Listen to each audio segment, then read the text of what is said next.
the UK Defence Secretary issued that press conference from Downing Street. He said that a Russian spy ship called the Yantar was operating on the edge of UK waters north of Scotland, and he added that it had directed lasers at pilots of surveillance aircraft monitoring its activities. Let's go over to Westminster. Our political correspondent Ben Wright joins us live now. So Ben, quite a worrying development, not the first time that the Yantar has been around in UK waters, but just talk us through what we've learnt today.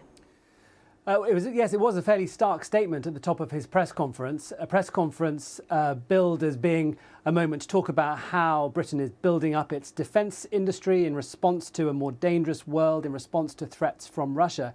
And to illustrate that, there was an update from John Healey on the movements of this Russian spy ship, the Yantar, which is familiar to the Ministry of Defence.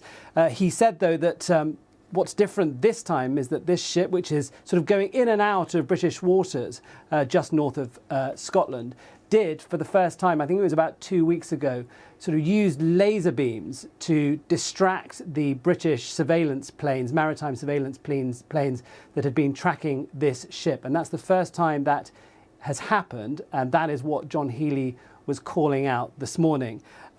He said the message to Russia is that we see you, we know what you're doing, and if the Yantar travels south this week, we are ready, he said. Now, back in January, the Yantar, I think, was moving through, or at least skirting British waters. And at that point, the Ministry of Defence used a submarine that had been tracking it, a Hunter submarine, to surface just in front of it to sort of send a clear signal of deterrence, to tell it to back off. And that's what they did back at the beginning of the year.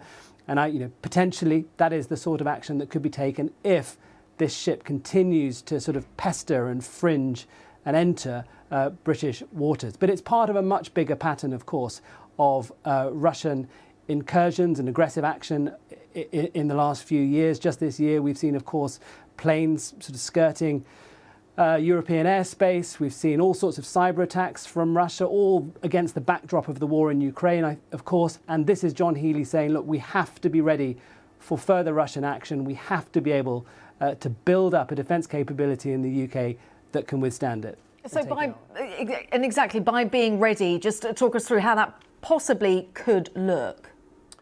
Well, in terms of the defence industry, we had the big strategic defence review earlier this year. The government, for instance, has put forward £1.5 billion to sort of seed the buildings of new munitions factories, which he was talking about today, and he's outlining where the locations of these new armaments factories might be. The government's opening, or the UK is opening 2 new drone factories this week. There is a lot going on, and that's what John Healey was saying. He was also trying to frame this new defence posture that Britain has as an economic opportunity too, bringing jobs to former industrial heartlands right across the UK that he thinks will create jobs and opportunity. But the threat, he has been quite clear, is there, it is real, it is growing, and Britain needs to be prepared for it. And there is a question mark over our preparedness in a Defence Select Committee report that was published today that said really on the home front, the UK public, governments right across Whitehall are not yet ready for what this could